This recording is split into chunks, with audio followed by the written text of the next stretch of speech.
police officers in the room, and I asked them. Well,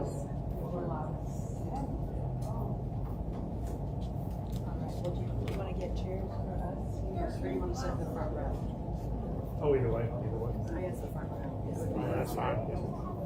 The mayor. Okay, everyone, thank you for coming. At this time, I'd like to call this meeting to order. Blue Ridge City Council Town Hall meeting. At this time, we do not have a quorum present, so we will close this meeting.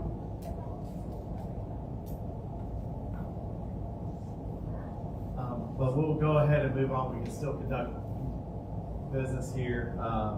And so we'll start out with a prayer and pledge of allegiance, and I'll lead us in prayer. Everyone, please stand. Dear Lord, thank you for today, and thank you for all that you bless us with. Thank you for this beautiful place that we call home. And Lord, I just ask you to lead and guide us and give us direction here tonight. And also, Lord, just continue to bless us throughout the weekend and keep everyone safe. Let people come and enjoy this beautiful place. We ask all these things in your name. Amen. I pledge allegiance to the flag of the United States of America and to the republic for which it stands, one nation, under God, indivisible, with liberty and justice for all.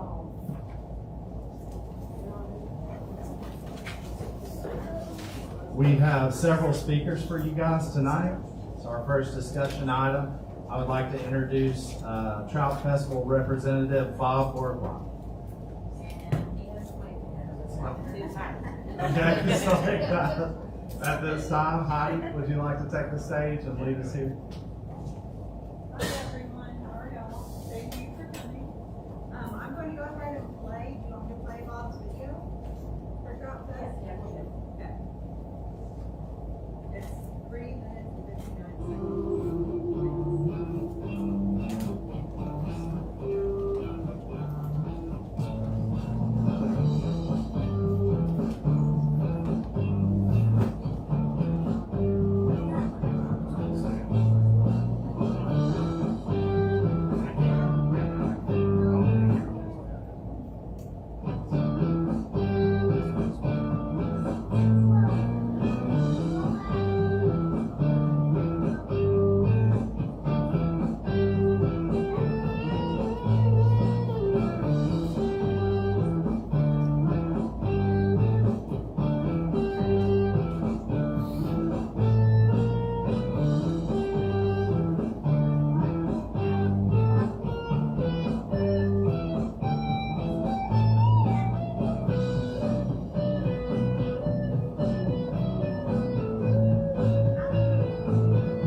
go any further,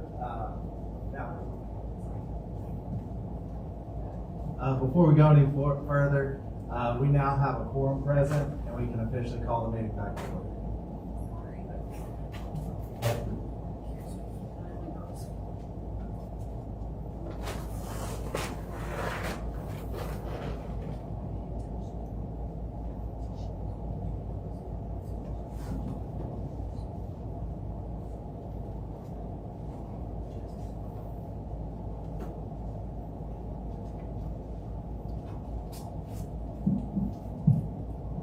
All right, hello everyone. My name's Heidi. I'm the director with Save Georgia's Hemlocks.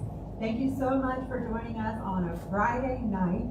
Fun way to start your weekend with an outdoor celebration. I want to introduce you all first to one of our very special board members, Jim Wentworth. He has a doctorate and he served his entire career with the U.S. Forest Service. So Jim, would you like to say a word? Sure, I'm gonna have to step out because I'm doing double duty. I'm also a member of the Fred Unlimited chapter here in Blue Ridge, so I gotta go work for them here shortly. So just wanted to meet y'all. But yeah, I'm Jim Wentworth. I live in Union County. Worked for the Forest Service in Fannin, Union, Towns, and Lumpkin County for 30 years as a wildlife biologist and fisheries biologist. And so been all over the mountains here. And part of my job was to treat the hemlocks when I was working for the National Forest. And Save Georgia's Hemlocks provided lots of volunteer help to help me in my job treating hemlocks. And so when I retired, Donna, the founder of Save Georgia Hemlock, gave me about 6 months to be retired. And then she asked me to join the board of Save Georgia Hemlocks. And so now I'm working with them, and I do a lot of the treatment projects on the National Forest and in this part of the National Forest. I do maybe 5 or 6 Saturdays a year. We'll get a group of volunteers together and go back out and treat the hemlocks in the National Forest. Last weekend we just finished a project on Little Rock Creek here in Fannin County. Did Rock Creek in March, and then we're going to do Tootle and Stover Creek coming up in June, and then trees along the trail to Falls Branch Falls in October. So most of my project this year happened to be in the Fannin County area. So if anybody's interested in joining us on our treatment projects, it's just a lot of fun. We all get together and go out and have a good time and save some hemlocks. But the other role I serve is kind of the person that if homeowners in Union, Towns, and Fannin County have hemlocks in their yard and have questions, I'll go do site visits and kind of tell them, I assess the conditions of their hemlocks and provide them with information on how they can take care of them, or if it's just a few, sometimes we just treat them right on the spot. So again, if there's ever folks that have questions that live in this area, I'm usually the one to go take a look at them. So anyhow, happy to be here, and I think I've been to all the trout fests first couple of years when I was still working for the Forest Service, and now that I've manned Fred Unlimited booths, and this year will be at Save Georgia Hemlock. So hope to see y'all tomorrow. So Jim is a hemlock hero. He and our founder Donna made it possible to save thousands and thousands of hemlocks with the U.S. Forest Service. So not all states have that opportunity. Well, I want to first thank Christy. Christy, thank you so much for inviting us. And Jennifer, thank you for all of your help making today happen. I know there was a lot on the back end, so we're just grateful to be here. Y'all are the first city in the past 2 years that we've been able to do this with.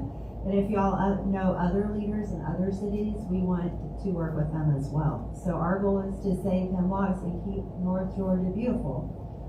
Jim just mentioned that if you need help on your property with your hemlocks, all you have to do is call the Hemlock Helpline, and it will come straight to me. And then I'll say, where do you live? And then I'll connect you to Jim. So he will be the one to come to this area and help you with your hemlocks. So I'm about to show you all a beautiful slideshow that our founder Donna Shearer made. She made all of the literature in the back, and she helped save also thousands of hemlocks. Also, if you're a Girl Scout in the room, will y'all raise your hand? Wow, we've got a Girl Scout troop here. So y'all are Hemlock heroes too. All right, well, let's get started. We're gonna have so much fun. I hope you're excited. All right, so Save Georgia's Hemlocks is a 501c3 volunteer organization of concerned citizens dedicated to saving hemlocks through education and charitable service. Our mission is to help North Georgians and others preserve, conserve, and restore hemlocks for future generations. Donna, our founder, started the Hemlock Helpline with the intention to help people in Georgia, but now people call us from Utah, Maryland, California, Texas, and we help people with other trees other than hemlocks. So her vision grew much larger through the years.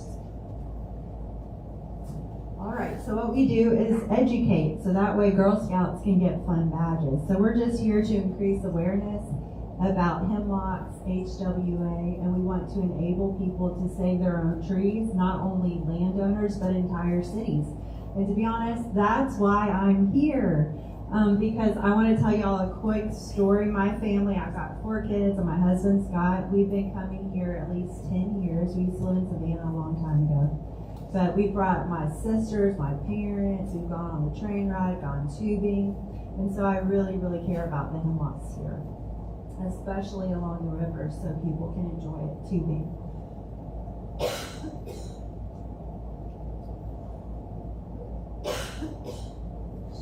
I've had the worst sinus infection.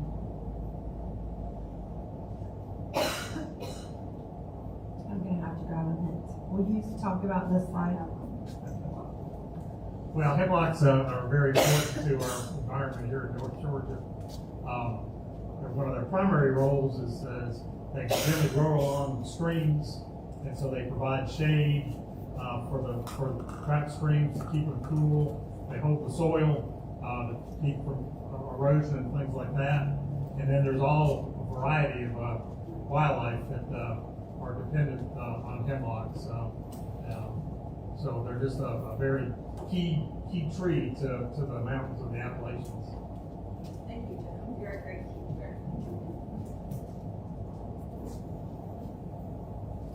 All right, so the bad news is hemlocks are being killed by a pest called hemlock woolly adelgid. Unfortunately, in the Shenandoah Forest in Virginia, 95% of the hemlocks died. And you may have heard of Joyce Kilmer. Most of the hemlocks there have died as well. So what our mission, what Jim has dedicated 20 years of his life basically to do, is to save hemlock trees. These are called gray ghosts, unfortunately. And so what we want to do here in your city specifically today is raise awareness so that when I go tubing down the river in the summer, I don't see this because it literally crushes my heart. And I'm going to show you in a few minutes what else happens to hemlock trees that we lose. The good news is there's a simple solution to save them. The little critter in the top right is called a hemlock woolly adelgid. They're teeny tiny, like salt and pepper, microscopic, and unfortunately they zap all of the nutrients from the hemlock tree and kill them.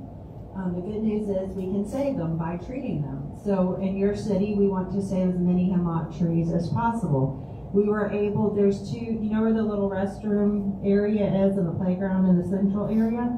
Y'all have 2 trees that look like this right by the restroom, see?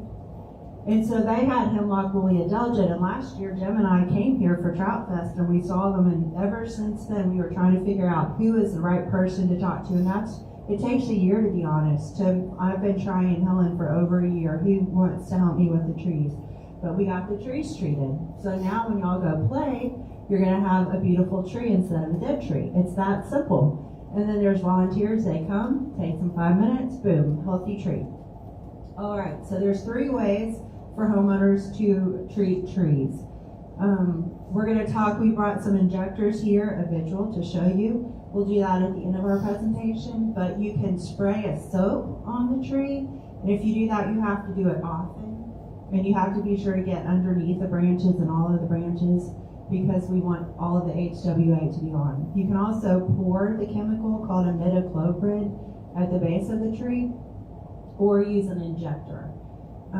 Those are the ways to save hemlock trees. In Georgia, we also have beetle labs at Young Harris, UGA, and UNG Dahlonega. And so what they're trying to do is release beetles into the environment to save the trees. But every tree that is not treated with either of these methods, unfortunately, will die. Every single one.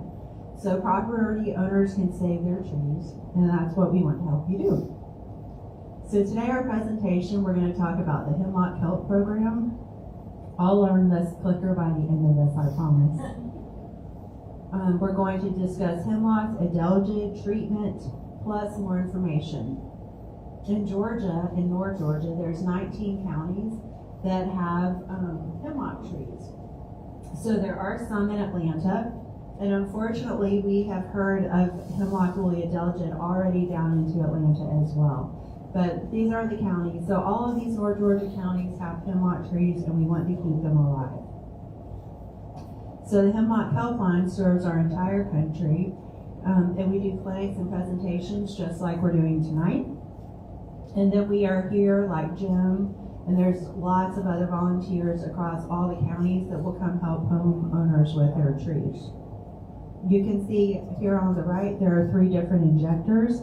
And then along the bottom of the screen are different chemicals you can use, which is called imidacloprid or Safari, and it's derived from tobacco. So when you see a flea collar on a dog, the same chemical that's on a flea collar is what we use to kill these aphids. All right, and then if you have an injector at your home, we do have some trained people that can help repair it. Sometimes they get clogged or other random things happen. So just give us a call and we'll help you out. Our Hemlock Helpline, our help program, is very detailed. I would say the most detailed in the nation. And again, our founder, Donna Shearer, and her husband, Mark, invested many, many years, and they recruited amazing people like Jim to make a difference across Georgia. So our website has literally anything you want to know about hemlock trees on there, and you can get lost and spend a whole weekend there. It has instructions for treating trees, and then people, when they call the helpline, they say, well, where can I get the chemical? And we even have a list of where in your city the chemicals are available, as well as Amazon. And then we have volunteer facilitator training, which is a class where we teach you, like if you want to be a reference in other than Jim for this city, you could come, we're happy to do a class and teach you how you can help other people. Some other things we do are, Jim described, we go out into the national forest, and we go a lot of the time, Jim has been doing this for many years, along waterfalls. Hi, are you Bob? I am. Bob! And I actually have a pretty good segue right there. Take it away, Bob. Just give me a few minutes. I'm sorry. I'm sorry I'm late. Oh, did you already play the video? Good. So to segue from that to Trout Fest, which is why I'm here, is that I spent a couple, I think I've done it twice. Some of these programs that the Forest Service cooperates with, say, Georgia Hemlocks to protect the trees on the stream corridors, okay? And that's my connection to the Hemlock program, because I'm a trout fisherman. And one place I worked was up on Nantucket Creek. And it was really cool. I mean, I didn't know what to expect. I'd never done it before, but what was nice about it was that there were already trees in that grove along the creek that had been in the study for some years. They put these little round tags on them, they got a number on them, they've got a correlating sheet, a spreadsheet, they know when that tree was last treated. They take measurements, see how the tree's grown or shrunk, perhaps. I guess maybe they can shrink, I don't know. But anyway, but that's my connection to this program, is the trout fishing and the Trout Festival, okay? So that's my segue. I apologize for being here late. It's crazy downtown right now. I'm short people, and I was putting barriers up, and I realized I was supposed to be here. But listen, Trout Fest. So something's really fishy and fanny. That's my new catchphrase, okay? And there really is. In not just Trout Fest, but why Trout Fest is here.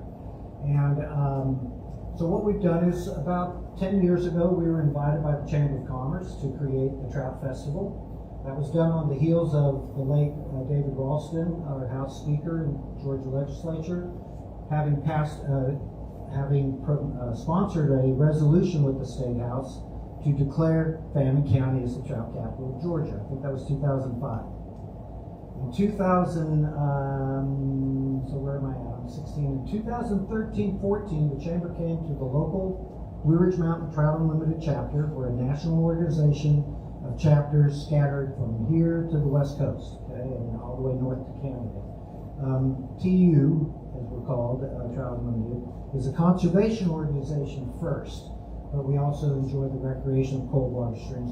It is conservation on cold water streams, I should say that too. So between education, conservation, recreation, and community outreach, these chapters all serve their local communities in whatever way they can and find ways to do it. Trout Unlimited helps with this program too, okay? We put volunteers on their work days, and then we go in and we shoot the stuff into the ground, and we measure the trees, and we do all that stuff that maybe Heidi here can tell you a little more about if you haven't yet. But anyways, so it's the trout capital of Georgia. David Ralston came to that first event. Next year, that was 2016, the next year, he pushed through a resolution to name the festival the official trout festival of Georgia. So we've got both those designations, and we've run with that since 2016. We're in our 9th year. All of them have been very successful. We've raised for the community, well, let's put it this way. We've raised for the chapter to distribute to the local community through its mission anywhere from about $25,000 to $50,000 each event. So we're up over $250,000 right now, I think, in total money that's been derived from the festival. I'm the event coordinator, so that's why I'm here telling you about it. And like I said, something's fishy in Fannin. It's fishy right now downtown because we have a trout pond already on site for the kiddos. If you guys get to go to the Trout Fest tomorrow, there's some live trout fishing there. You have to catch them and put them back, but that's part of the ethic too. We teach people about catch and release fishing, okay? Because if you do catch and release fishing, then you have a conservation ethic of maintaining populations of fish. So that's one of the things there. But so anyways, the Trout Fest is going on. The other thing that's going on around Trout Fest this year is we've had our second youth art contest. We engaged the kids in the community from grades 5 through 12 to submit original art for the purposes of winning a placement on an event shirt. So we've got that child selected. He'll be introduced tomorrow on the stage. His artwork is already on about 120, 130 t-shirts for sale tomorrow at the event. And that, of course, supports our organization as well. So there was that. That's what started us this year in, I think it was February 28th through March 30th or something like that. Then on March 27th, we started the Toccoa River Tag Trout Fishing Derby. This was a brainstorm a couple of years ago that we're part of our mission as Trout Unlimited is to get people fishing. But we're also connected to the Chamber because of our relationship with their community grant program, and just the people that are in that building are so awesome. So they help us in many different ways. Well, what we decided to do was do something to try to bring people into town a little more often, or at least into the county. Let's say that, into the county, into the city too, but into the county. So we started this tagged trout fishing derby. We put 20 tagged trout. It's a little cylindrical tag about 3 inches long. Sticks in the top of the back of the fish. It doesn't hurt them. Goes right under the skin, and it's got numbers and a URL, a website on it. You catch one of those fish, and you go and register your tag, and then you find out what you win. Okay, so we put 20 fish in 5 different public access points inside the county, starting at Deep Hole up on 60, down to Sandy Bottoms over on Old Ascot Road, to Tammon Park, to the Curtis Switch TVA access site on North River Road, and also in Horseshoe Bend. We've got about 60 of those returned as of now, which is about average. It's somewhere 55 to 60% get returned. Those prizes are valued anywhere from $20 up to, I think the highest one is $890, okay, individual value. We also have some of those are cash tags for $100 a piece. So that's going on. That ends at the end of the day tomorrow. So the fishing, the derby itself, the tags have to be presented to us by Trout Fest, basically. And you get a certificate from that, and then you go find it in the community. The community came out big time. We went to business leaders all throughout the community and county looking for donations, and that's what we got. And so that $895 is a donation of some kind from one of the business leaders in the community.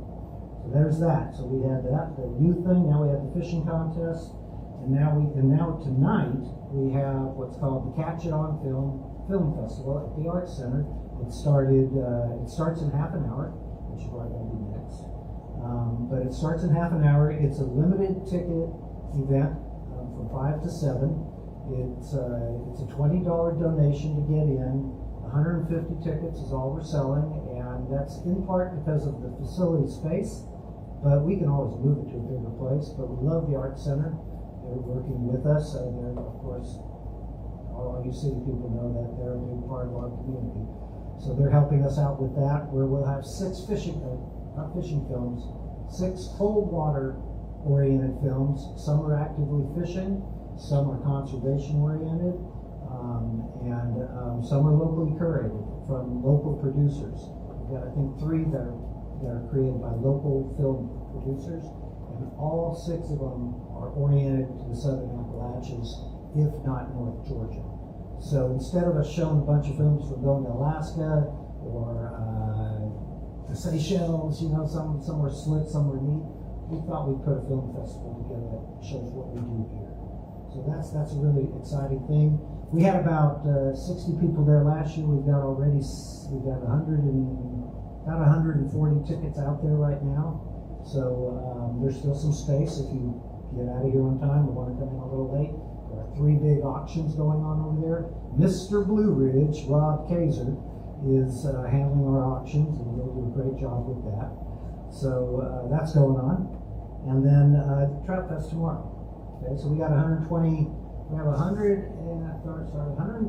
exhibit sites filled. We have about 120 exhibitors. We've got rain too, though, unfortunately. It'll be our first experience with that. We've never had a rain out. Or a rain day. It's not called a rain out, a rain day. I'm sure it'll impact, the event somehow. It's an outdoor event, it's got to. But we're putting the show on 100% from our side. Hopefully the vendors are 100%. Hopefully the visitors are 100%. Because we rely on all those people, visitors to vendors to sponsors, to help us make that day a successful event and put some more money into the Trout Unlimited funds to distribute to the community. So here's who we help. We could have brought it up if I had been on time. Yeah, that'd be a good one if you could do that. And then I'll be done, okay? Because I do have to be back. Because I like to point this out. It was shown to me about 4 years ago that we weren't telling people where our money went. And I'd like to show you something like doing that.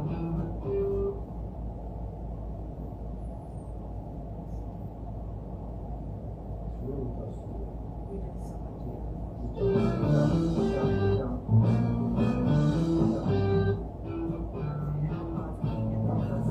Oh, I'm sorry, you're right, it's beyond that.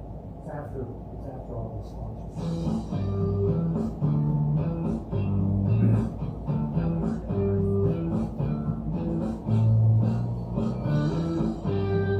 All these people are great business leaders in the community too, okay? So please do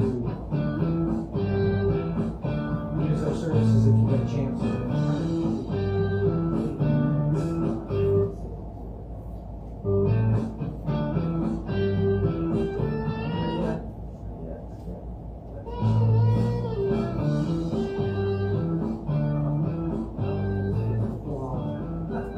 It was just before this slide. It's like keep going till it shows.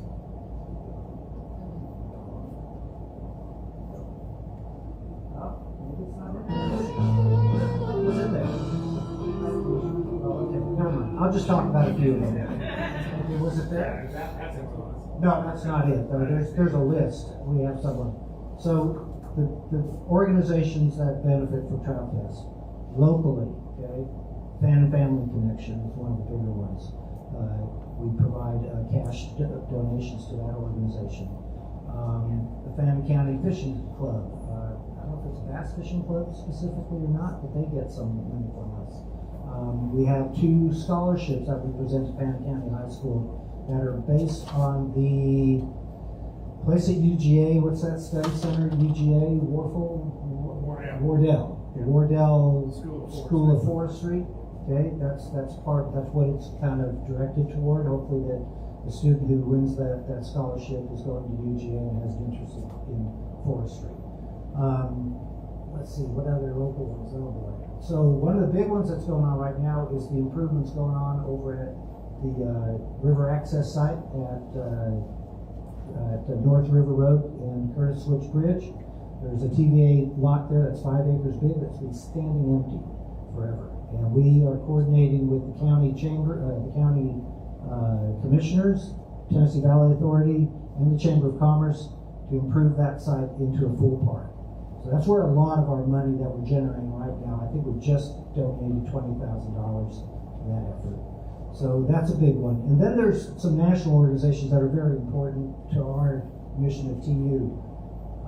One of those is called Casting for Recovery. This is for breast cancer survivors recovery process. It is therapy based on fly fishing. Okay, so we take them out, we get them out in the water, we help them kind of just forget about the troubles that they're going through, and their families. Project Healing Waters is another one. Our Wounded Warriors, PTSD guys and women, anybody who's been identified by their individual branches as needing a form of therapy. We use fly fishing for that. I spent some time with a gentleman one day who had lost a leg. He had what do you call them? Prosthesis. Thank you. He had a prosthesis and he was able to wade. It was really cool. And a couple of times during the day he'd tell me that he was really enjoying himself being out here because he didn't have to even think about his leg. He was in the water. All he was doing was fishing, trying to catch a trout. And so we do those kinds of things too. I wish I had the whole list because I can't. I'm scattered, really scattered right now. I can't think of everybody. But that's our whole program. That's why Something's Fishy and Fannin, not to mention we have Trout Camp all over the world. Not the world, maybe the world. Trout Camp in Georgia. Like I said, come to Trout Fest tomorrow. There's a lot of outfitters, a lot of vendors of artwork. There's clothing vendors. It's pretty much all outdoors oriented stuff. That is our point of having the festival. It is called the Trout and Outdoor Adventures Festival. We do try to promote all forms of outdoor recreation in and around Fannin County. Somebody correct me if I'm wrong, but it's something that 75-78% of the county is Forest Service land or government land. That's a really good thing because it protects it, number one. Number two, it gives us a lot of places to go play, whether it's fishing, mountain biking, hiking, camping, hunting, whatever it is that you like to do in the outdoors. Can I answer any questions to anybody about anything? No? All right. Thank you for having me. Heidi, thank you for separating the program. Let's give Bob a great big round of applause. There's some brochures over here too if you want to pick one up. All right. Thank you. So we're just resuming back to the Hemlock Health Program. So something pretty neat about Save Georgia's Hemlocks is there's subdivisions all over North Georgia. Some of them have hundreds of trees. Some of them have thousands of trees. So what we can do is have one of our leaders go out and let's just say it's Hudson subdivision. And then what we'll do is try to get all of the homeowners to be home or to organize a treatment project that day. And then we can save all of the hemlocks in an entire subdivision.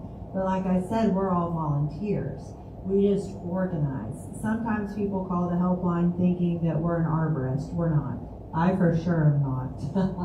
Another fun thing we get to do is Buzz, I just stepped out to call him our board president, has a nursery at his house in Reagan County, Georgia, and he's all the way here somewhere with a hemlock tree for us to plant.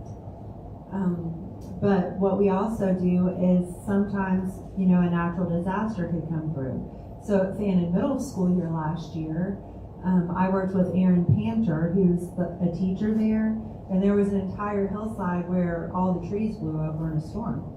So we were able to get hemlocks from Buzz's nursery, donate them to the school, and now the little ag class in middle school, they go and they take care of the hemlocks, they water them, they planted them. It's really cool. I have one other postcard I'm going to show you. Right here, it says your hemlocks are dying.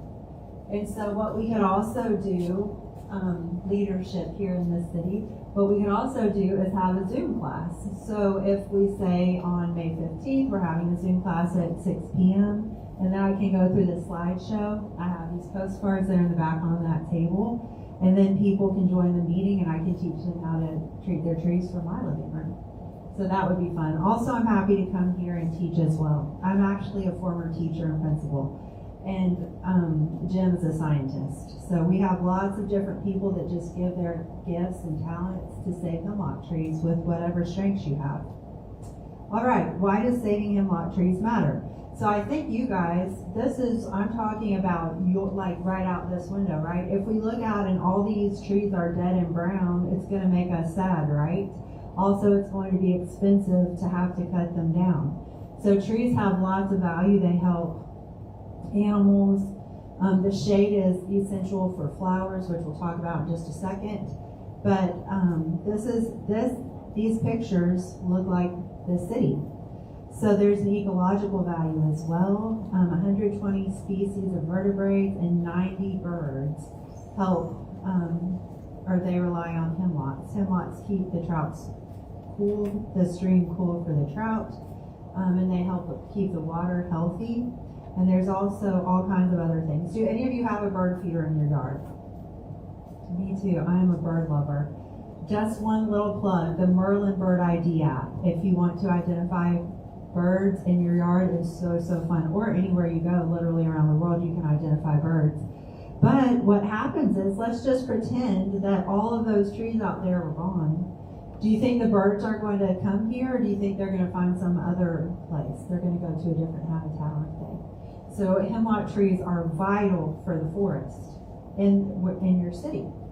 So also what happens if all of those big trees fall over outside, then guess what? Do you think the things growing on the bottom, down on the ground, the bushes and the grass, do you think when it's 90 degrees in the summer, do you think that it'll be really green and vibrant?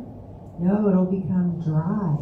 And guess what happens in the forest? These 4 beautiful flowers, lady slipper is my favorite there, trillium, they rely on shade so that they can grow. So what also happens is the forest can become a meadow. Different animals, birds, and flowers will grow there, and the rhododendron will take over. So it's all complicated. It's all connected. So there's lots of value in hemlock trees. They help with us having clean air, clean water, and soil conservation. Hemlock trees also help families. So let's just say you look out your window and you have 3 beautiful hemlocks and they die. Well, guess what? Then you have to pay someone to take them down because you don't want them to fall on your house, right? So that would cost thousands of dollars. A simple solution is you can treat your hemlock trees with Cortec tablets, or other ways here. I'll show you later. I was hoping Buzz would be here because he's been doing this for 17 years and he really can explain it well. Okay, economic value to the community. I have pictures I'm going to show you in a minute of what happens if the trees fall in the rivers. But there's fishermen here. If they can't go fish because the river is covered in trees, that would be really sad, wouldn't it? I'm not a fisherman, but I can imagine. There's also an economic value. In North Georgia, did you know people come from around the world to fish in our rivers? Literally from around the world, which brings in millions of dollars to North Georgia. So it's all connected with taxes, which tomorrow is going to be a good day for the city, by the way. Okay, so this is what hemlock woolly adelgid look like. See the penny here and those little teeny tiny adelgid? So what happens is these are woolly white egg sacs. So if you go outside right now to your trees in your yard and you have these, you need to treat your trees now. But guess what the bad news is? 300 adelgid can be in one of those little egg sacs.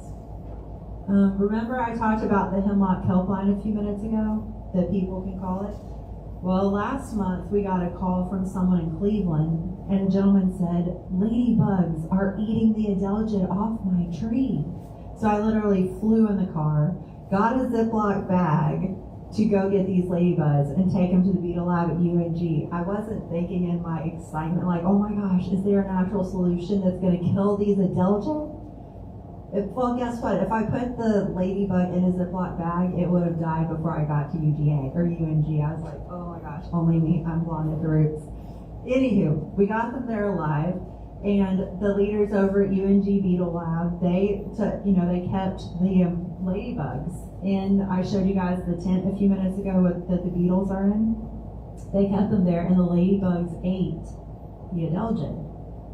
But Jim said they can't be a biological control because they're not active during the winter. But anyway, the ladybugs, the bad ladybugs that came over, they help eat these as well, but they're not a biological solution. Anyway, just a random fact. So we're all just, how we've just talked about we're partners with Trout Unlimited and all these universities. We're all just trying to save the trees together. So if anything cool happens, give us a call and we'd love to help you guys as well. So, the adelgid came to our country in 1924 to Oregon first on the West Coast.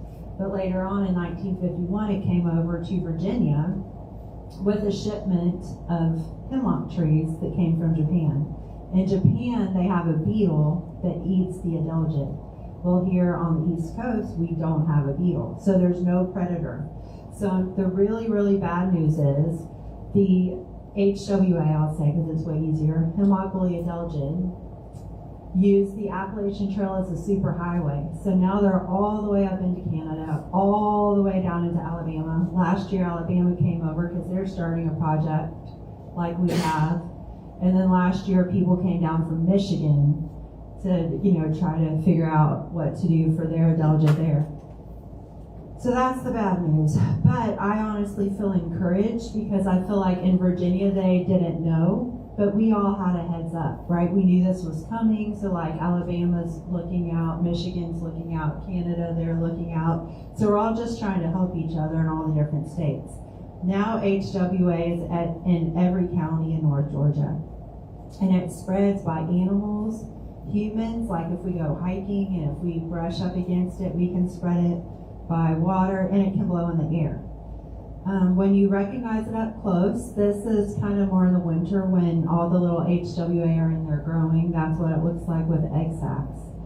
And then from a distance, like on my drive here, I came from Dawsonville, and so you can see trees like this driving down the road. And sometimes I keep an injector in my car, and I'll just go up and knock on someone's door and be like, "You have an hemlock tree, can I just save it real quick?" But doesn't that break your heart? This is what they look like, some of them. And this is what we call a lollipop tree. So the top of it's alive. So if it's 30% left, you can save the 30% top. But the bad news is the bottom branches will not regrow. So when it starts getting gray, it's not healthy. So all of those can be treated. You can use binoculars to look up in the tree as well. So I just explained that. All right, so some of you guys in the room are probably hunters, and I bet you Girl Scouts have heard this before. So I'm from Savannah, South Georgia, and we have something there called a wild boar, which are not good. So there's just like millions of them, like rabbits, right? Well, the bad news is the HWA, they're the same way. So they're asexual, they produce like crazy, it's absolutely insane. So by the end of the year, one egg sac can turn into, by end of year 2, can turn into 81 million HWA. So it looks pretty hopeless, right? But we're going to look at the bright side and be encouraged and save every tree that we can. So there's different ways to save the hemlock trees. So you can use the chemicals I showed you already, and then like UNG, UGA, and Young Harris, they have the beetle labs. So in Georgia, we have like 120 hemlock conservation areas with the U.S. Forest Service, And it's super cool. We met up in Tallulah Gorge a couple months ago with Michael Starbuck and his team. And he has these huge maps with all the conservation areas. And then Jim, he's the expert. And he's like, well, we did this one 7 years ago. We did this one 9 years ago. So it's very scientific and like they're incredible people.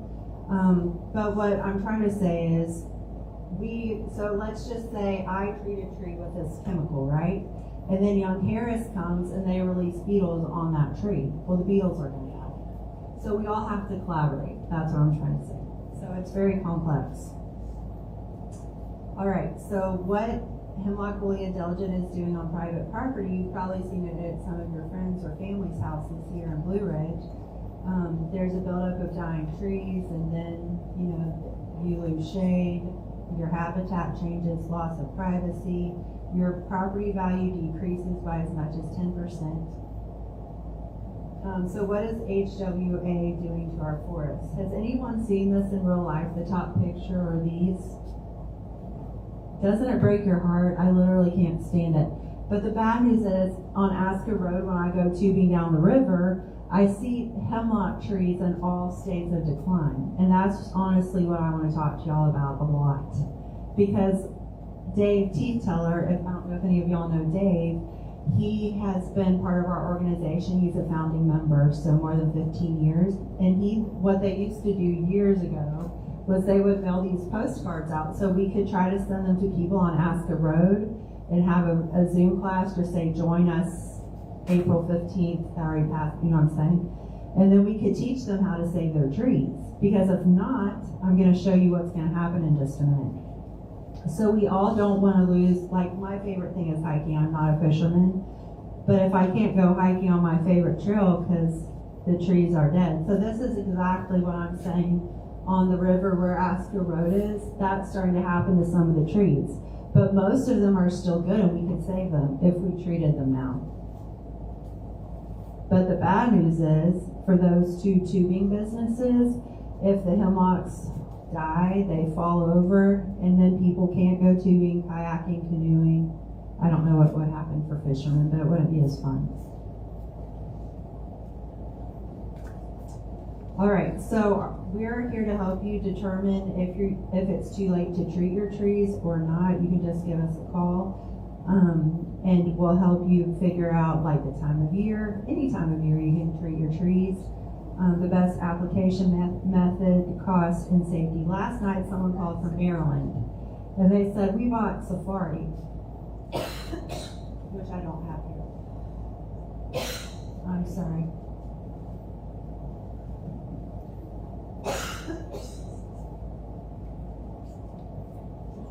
I have the worst science infection.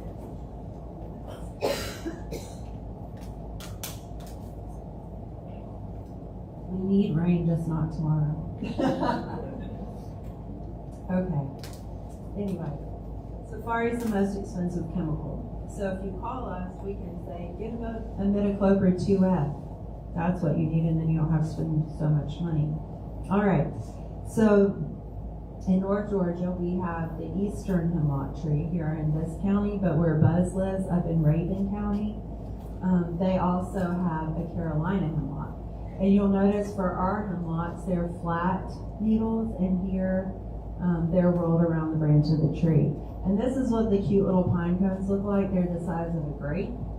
If you're driving down the road and you just see a lot of dead trees, it's most likely a white pine, at least, just so you know. And the pine cones will be bigger. So we want to treat trees that are still alive and choose the condition and all that. I'm just going to go through this. If you need help with your trees, call us. We'll help you. Okay, this is a sad picture, guys. So you can see light infestation on the first picture, moderate, heavy, and then in decline. So you can see the third picture at the top is covered in hemlock woolly adelgid. All of these trees can be saved in this picture. All right, so there's different kind of treatment.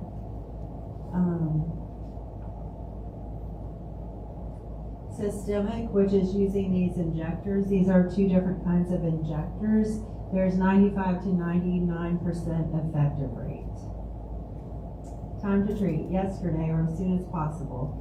Imidacloprid 2F is what we use. Jim, he uses that on all his treatment projects. Cortec, this is super simple. Sometimes we have a super cool video I want to close this out with, but this is a Cortec tablet. How simple is this? If you're on the side of a mountain and you don't want to lug up a huge injector, you can use these little balls. And we have directions. There's also directions on the back table. When you treat your trees, you measure them with a diameter tape to know how much chemical to use. This is a picture of the tape. But you measure it like 4 feet up, the diameter of the tree. It doesn't matter how long the branches are or anything of that. We're just looking at the tree trunk. So this is an example. If it's on the side of a hill, you're going to do the top of the hill or the mountain. Some good signs are there's few or no egg sacs after you treat. There's new tip growth, which you'll see a lot now out in the forest. Better color, it's getting thicker, etc. I'm not going to go through all this. It's not that expensive. It's way more expensive to have to cut your tree down. Just a couple dollars, basically.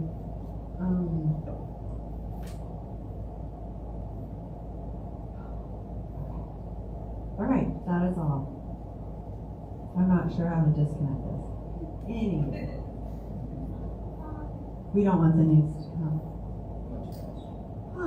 There's the peaceful side. Okay, questions? Buzzstone has never not been where he was supposed to be, so I'm honestly concerned. But I just went out and called him and he didn't answer. Okay, any questions? Yes, ma'am. Okay, so if you treat the tree, is it harmful to your pets? No. So it's going to go under the ground. And when you treat the tree, this is a Q-Arts injector. They don't make these anymore, so these are very valuable. But you want to treat within, let's say I'm the tree, within 12 inches around the base of the tree. Yes, ma'am. Girl Scout. What's your question?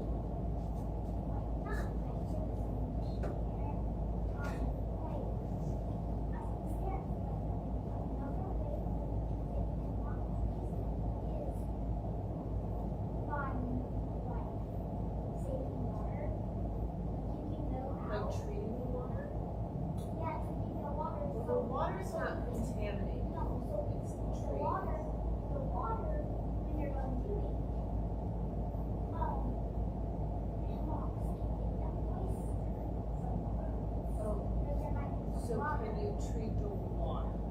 Is that your question?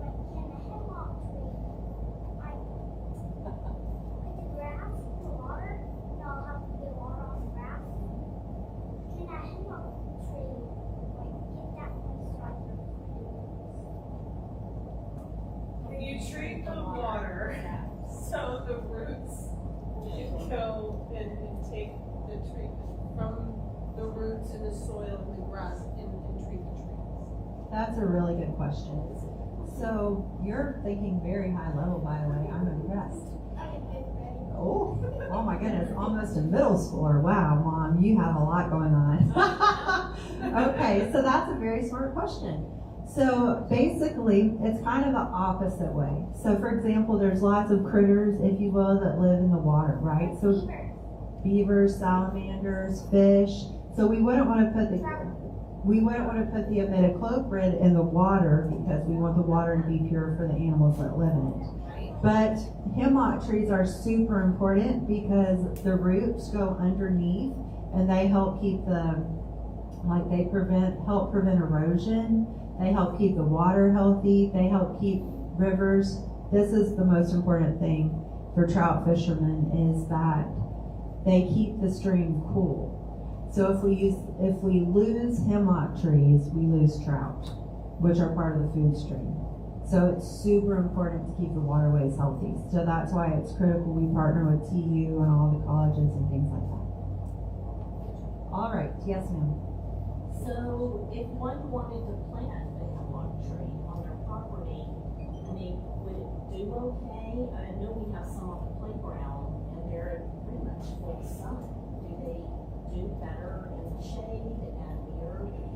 to water, or would they be fine? So hemlock trees do really well in sun, but they can live in the most shade of any tree in the American forest. So they can live in like 95% shade and just get sun. Yes, but they'll do well on your property. You'll just have to treat them every 5 years. And if you come by our booth tomorrow at Trout Fest, we'll have hemlock sheeping it out. Yes, ma'am.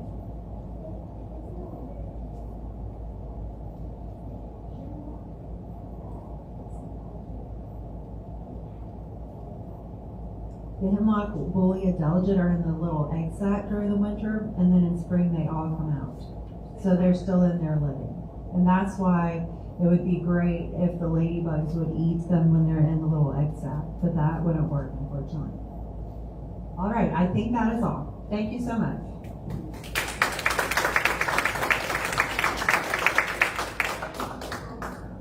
Thank you very much, Ms. Hunter. Moving on to our next step here, we have a family invitation to become a member of the Georgia Reads for America Club. Just some facts here. In 70 days, America will celebrate its 250th anniversary. By studying America's history as well as their place in it, students can develop genuine patriotism and learn how to safeguard the freedoms that sustain our communities.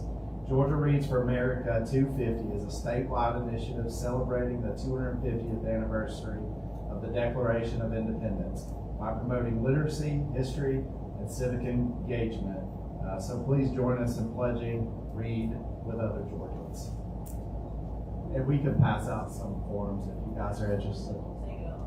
Okay. We can get those on the way out. And just a little bit, just some closing remarks.